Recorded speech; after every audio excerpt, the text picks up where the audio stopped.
You sit inside a wooden canoe in the Amazon rainforest.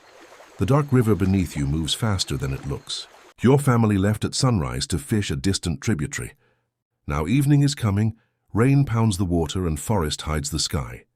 Then the canoe strikes something hidden below the surface. The hull jumps. A child screams.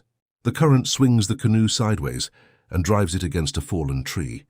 Water pours over one edge, while branches lock the other in place. You cannot paddle forward. You cannot turn around, and beneath your feet a thin crack begins leaking. There is no road, telephone, or rescue crew coming.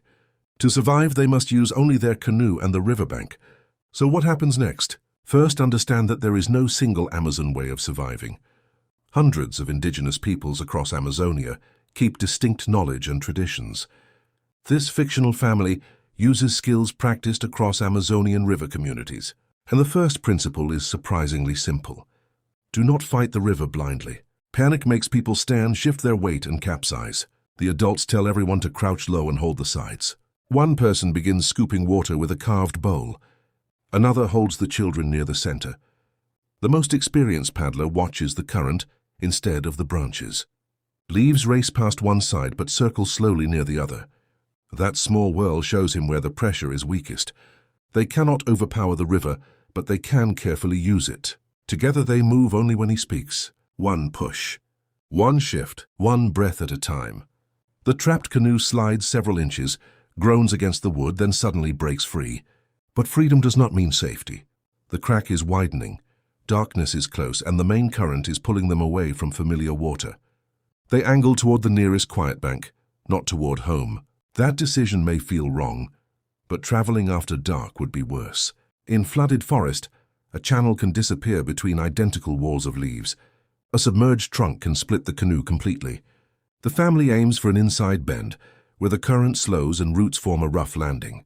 Everyone keeps bailing. No one wastes energy shouting. The canoe touches mud just as water reaches their ankles. They lift the children out first, then carry the fishing basket, paddles, cord, embers, and every dry object above the floodline.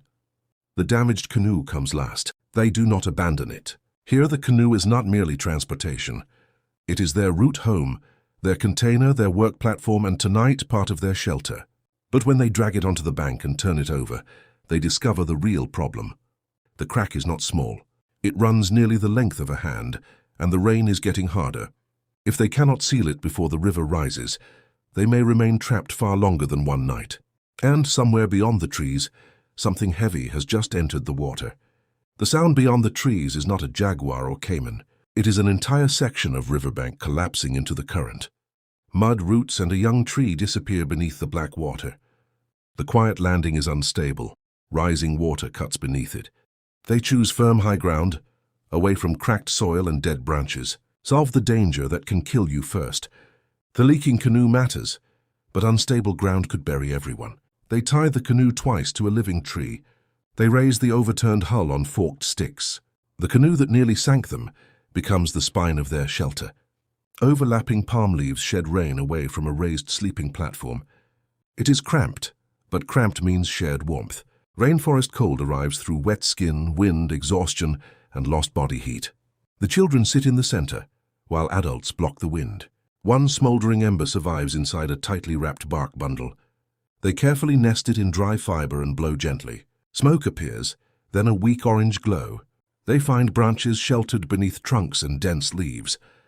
They split damp sticks, exposing dry inner wood. Soon, a controlled fire burns beneath the shelter's raised edge. It is small enough to guard, but strong enough to warm the children and dry the repair site. Its smoke also helps discourage biting insects gathering around them. The family catches rainwater in a bowl and folded leaves instead of drinking muddy floodwater. They divide the few cassava cakes packed for the journey and save some for morning.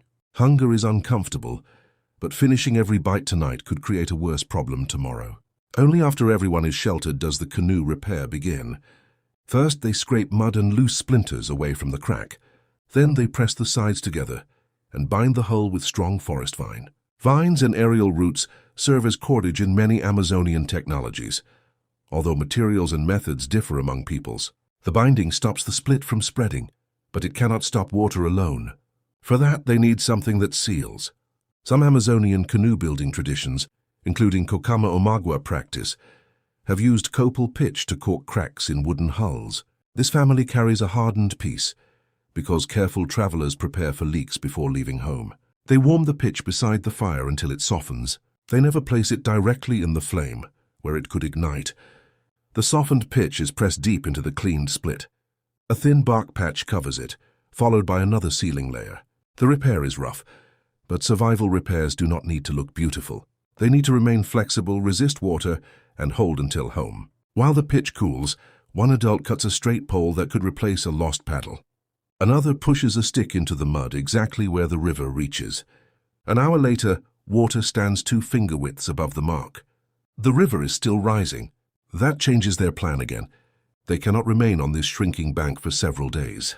But launching at night among floating branches could turn the damaged canoe into a trap. So they wait, feeding the fire, checking the rope, and listening to the river. Nobody sleeps deeply. One adult rests while another watches, and then they exchange places. Every unfamiliar splash is judged by its direction, distance, and rhythm. Near dawn, the rain finally weakens. Grey light enters the trees, and the family lowers the canoe into shallow water. They load it carefully, centering the children and heaviest basket over the strongest wood. Before anyone climbs aboard, they place stones inside and test the repair. One drop appears, then another. But the split does not open. The patch is holding. For the first time all night, someone smiles. Then they look toward the river and realize the storm has changed everything. The narrow tributary they followed yesterday has vanished beneath a wide sheet of flooded forest. Trees now rise directly from the water, and 3 separate openings appear to lead downstream. Choose incorrectly, and the current could carry them deeper among the trees until the waterway closes around them. Their canoe can float again, but now they must find a river that has disappeared. They do not choose an opening by guessing. The first opening is still. Foam circles backward in the second. Twigs and seeds travel steadily through the third. That moving line reveals the hidden current. Floodwater hides the banks, not the pull of gravity. They enter the third opening. At the bow, one adult probes for submerged trunks. Another controls the stern while everyone stays low. They paddle slowly around invisible obstacles. The patch leaks only drop by drop. A child bails with last night's rain bowl. Nothing aboard has only one purpose. The forest still looks endless, yet it is not meaningless to them. Generations of Amazonian river knowledge can hold hundreds of named streams, bends, beaches, flooded places, and fishing grounds. The experienced paddler remembers how each small channel joins the next. He notices a pale clay bank beneath the floodwater, then a leaning tree split by lightning years earlier. These are not random details. They are pieces of a living map. By midday, the water widens and the current becomes familiar. Soon, smoke rises above the trees ahead. Then a paddle strikes a canoe in the distance, sending a hollow signal across the river. Someone from home has heard them. The children answer by striking their own hull. Minutes later, familiar canoes emerge between the trees. The family returns wet, exhausted, and hungry, carrying a canoe marked by vine bark and black pitch. They survived without overpowering the river. They survived by reading it, repairing what broke, protecting one another, and refusing to panic. That is the real answer. For people whose lives are tied to Amazonian waterways, a canoe is more than a boat. It is stored knowledge shaped into wood. And when the river changes overnight, that knowledge becomes the only map that cannot wash away.